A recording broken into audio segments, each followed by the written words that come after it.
This is another core, hidden, unconscious thing, conditioning that people do, that I did. I did so long, for such a long time, and I had the perfect justification for it. And here's what it is. Well, first, let's say what it is, and then I'll say what it is. The mind convinces us that there's some external existential issue or obstruction that, like, if that doesn't get solved, then I can't recognize my true nature. I can't be peaceful. Yeah, the problem is sometimes we have very existential things. Sometimes it's very heavy things. You notice I'm talking more to those people because these people get it, like they understand. It can take lifetimes to even get to that point, see? So those that have arrived there, you're lucky. It feels like a curse, I know, but it's not. It's a acidic blessing. So some of those things, they're not going to get solved. You can have it your whole life, certain health issues, or like my partner, he just can't make money. He's 75 years old, he never could make any money. He had a bunch of kids, he owed child support, 3-4 different women for 20 years. I mean, you know, just his thing was money.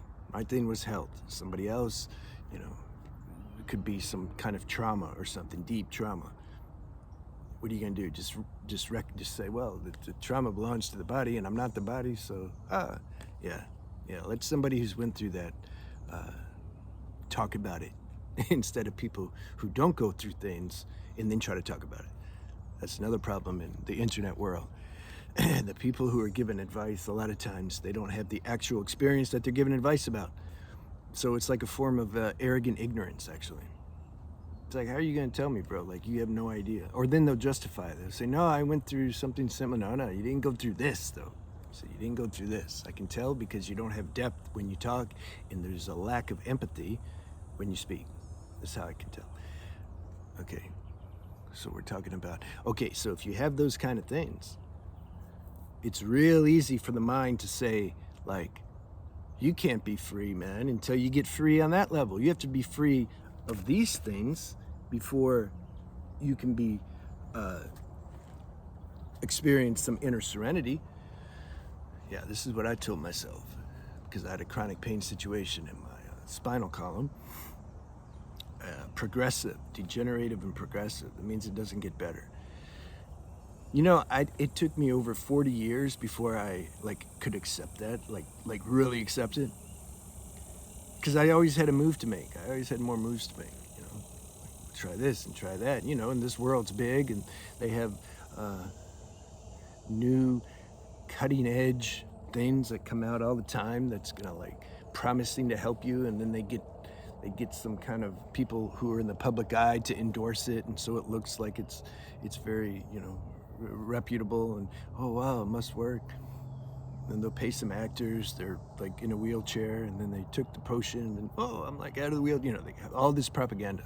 So for people who are, they prey on one's desperation, because when you're in such a desperate state, you know what makes a desperate state?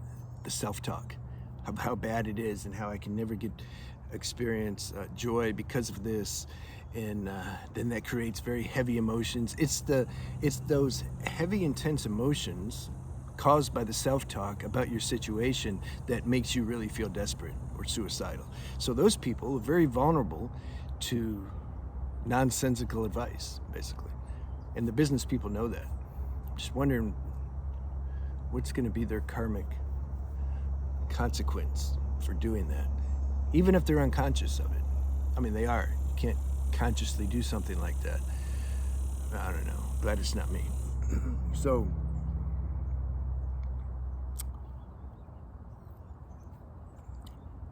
that's the concept that the mind can use to keep you stuck your whole life, is when this gets solved, when this whatever happens, I'll be okay.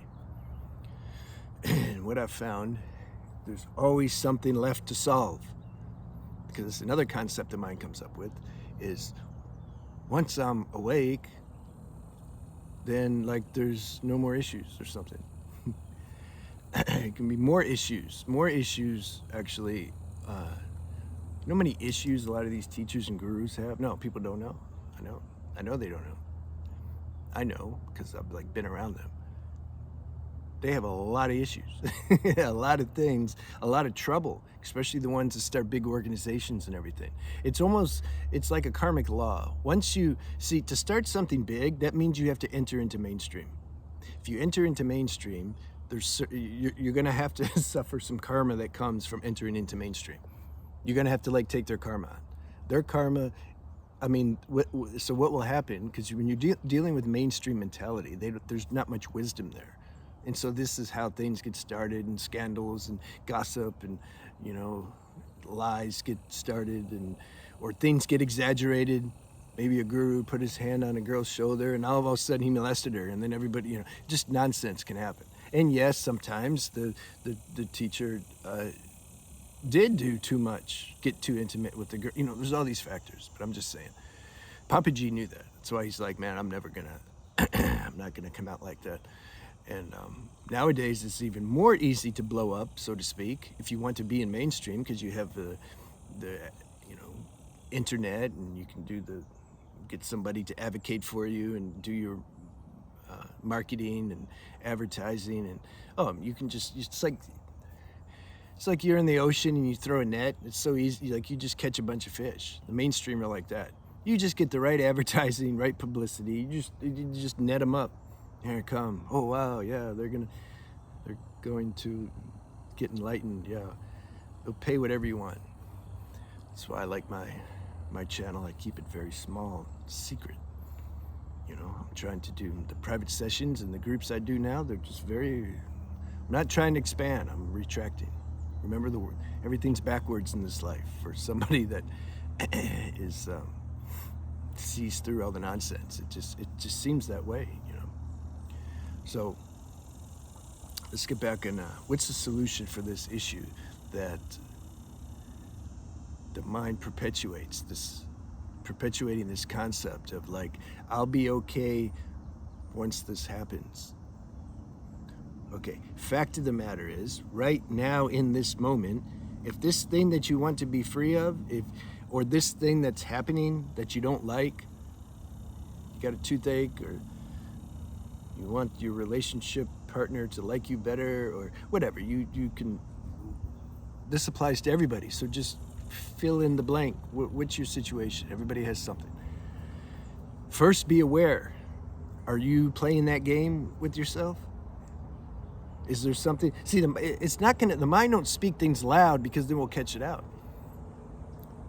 So it stays in the like back of the mind somewhere, you know. It holds, it's like kind of abstract level. Yeah, but once you get free of this, you're gonna be okay. Yeah. First, do your inventory and introspect and see. Are you doing that regarding a certain situation? That's number one. To be able, and a lot of people can't do this actually. They don't have the level of self-honesty to catch themselves out. And I realized some years ago, not too long ago, it took me a while, I realized the reason, you know, if we're together, if I'm like spending personal time with you, we have to have something. There has to be some level of depth. I mean, otherwise, like, why? So I would find that when we start getting deep with things, they would either deny it, or they wouldn't like it. I'm like, I couldn't understand. I'm like, what is, because then I'd say, okay, and let's see what they want to talk about. And they just talk about some nonsense. Nonsense is okay, 10% or something. I talk about UFC sometimes, although I still tie it in with some spiritual message, because like, how do you just talk superficial? So I'm like, why don't you want to talk deep? I'm like, I'm bored. I don't care about the sex and that, like, that's boring. Like, if that's not underpinned with depth, like, it's a waste of time.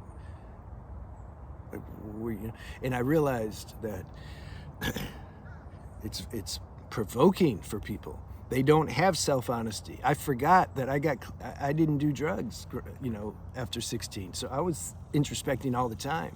And I didn't even choose to do it. It's just, this is how God wanted to play through me. So I figured a lot of things out at an early age, and I just kept doing it. I'm always like analyzing without trying to. Some people, they don't understand. They think, whoa, you must be thinking a lot. I said, I'm not thinking. This is just how I'm looking. I'm just looking, not thinking. And so then I understood, like, oh yeah, like not everybody's like that. They don't want to look at these things. For them, it's like it fries their CPU. It's uncomfortable. Then they feel guilt and shame. They're like, they don't want to see, they don't want to catch themselves out, see their shortcomings. They don't want to do it. They just want to feel like, well, some just don't want to do it. Spiritual foo-foos, they just want to feel like they're already awake. The ego already claimed the awakening, so now it doesn't want to look at anything. That might, because then the mind will say, well, you're not awake. Oh yeah, better not to look at it. Okay, I'm still awake. That whole thing, I saw that. How does that tie into okay, so your first step is you have to have the self-honesty to see, are you doing this? Are you looking or believing that once this such and such gets solved, you'll be okay? All right, let's assume you have the self-honesty to do that and you catch something out. Now this is the next stage is more higher level, it's more challenging. How do you be okay with accepting the cards you've been dealt, the situation that you're in? How do you like be okay with that? How do you be okay with not being okay? How do you be at peace and how do you make peace with being in an existential situation? Your mind cannot figure that out. This is the main thing to realize, okay? So you have to realize that too. That's the next part of the self-honesty. You have to burn out. Well, first you got to try. You got to try all these things and techniques and teachers and, you know, everything. You might have to comb the planet like I did. I don't know. It's a lot of work, but it's worth it now that at least I know, like, there's nothing outside me that can like do something for me. Not really. It can maybe assist a little bit, okay, but it's still superficial. So you realize, like, whoa, there's nothing that can actually solve this. Oh no. You might go through a grieving process then. You might have to, because your situation, it's like you see, like, damn it, this has been with me for years or whatever. Okay? On top of that, I can't change it. I can't find the elixir. Okay? So then you grieve. You get mad and get depressed and you feel, you know, whatever. Then solution time is next level. Don't put a time limit on the process either. This is huge. Yeah, write that down. Put an asterisk. Don't put a time limit on this process. It's not your business. God's business. It takes as long as it takes. Who cares? At least you're on the path now, an authentic path of true, like, your alchemy. So next step, you realize you can't fix it. God, help me. Now your prayer has some power because there's surrender. There's true surrender. It's not the mind saying, yeah, I'm going to surrender so then I can get the help. It doesn't work. And God's like, yeah, right. So you have to, now you just authentically surrender. You're like, I seriously like can't change this thing, whatever it is. Can you help me? Something, please? And you start to feel inside. There's some, all of a sudden, maybe some little things start to move. There's some space inside. There's some energy moving now. That's your higher self starting to activate a little bit. It's like trying to start a car that's, 30 years old. You might have to work at it a little bit. Same thing. So then it starts to, and then that's your sadhana.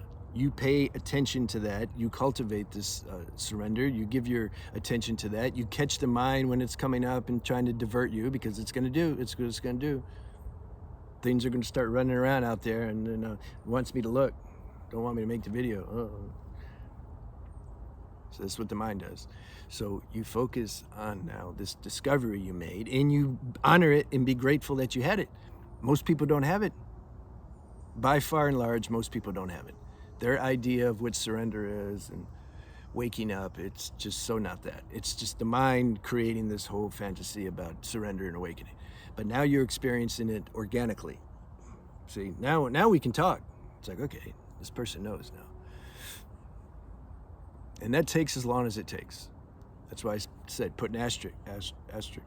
Don't put a time limit on it for this process. And you keep staying with that. This power, this wisdom is going to show you how to be at peace in some way. And don't have an idea of what that looks like. It's another thing the mind likes to do. You don't know what it looks like. Just somehow you've just somehow relaxed. It's like ants crawling all over you, biting you, but you're like, I can't get them off. I don't know what to do. I'm just chilling now. Okay. And you'll find some serenity in the midst of this strife. Yeah, that's a miracle. That means that you've discovered the power of the universe, and it's doing for you what you can't do for yourself. It's the highest miracle. I mean, compare that to making $1 million. Please. Oh, I made $1 million. What does it mean? You get 6 zeros and a 1 behind it in your bank account. It's so what? It's like Monopoly money or something. Who cares? What are you gonna buy anyway? Once you're free, what do you want to buy anyway? If you recognize this that I'm pointing to, what are you gonna you don't want anything. Yeah, you want maybe a car you can drive around, and you want something, but you don't need a bunch of money. All right. Did I say everything? Yeah, so you keep trusting this power that's doing for you what you can't do for yourself, and it will show you. And be aware of the mechanism, the self-talk mechanism that starts this whole drama in the first place. Remember? The self-talk that says, I can't be free or at peace until I get rid of this thing. Then pay attention to how that amplifies these negative emotions in you. And then watch how that creates a stronger sense of desperation to be free of it. It's like a positive feedback loop, just spiraling deeper downward into a debaucherous state. You have to be aware of that. Otherwise, how can you transcend or troubleshoot something if you're not aware of the process? So that's why I'm sharing what the process is. Then somehow intuitively, you'll be guided if you need to do something on physical level to help you, but it won't be coming from the logical deductive mind. It'll just tell you, it just works it out. But pay attention to that. You have to be able to differentiate the voice in the mind versus the vibration of your inner sanction. If you don't know that difference, well, you'll know at some point. It's okay. But those who know will appreciate this video better. And that's who I'm talking to. God uses me to talk to those people. I can't really... I haven't been groomed to talk to beginners. It's not my thing. God has plenty of people, though, to do that, so it's no problem. All right, I'll see you.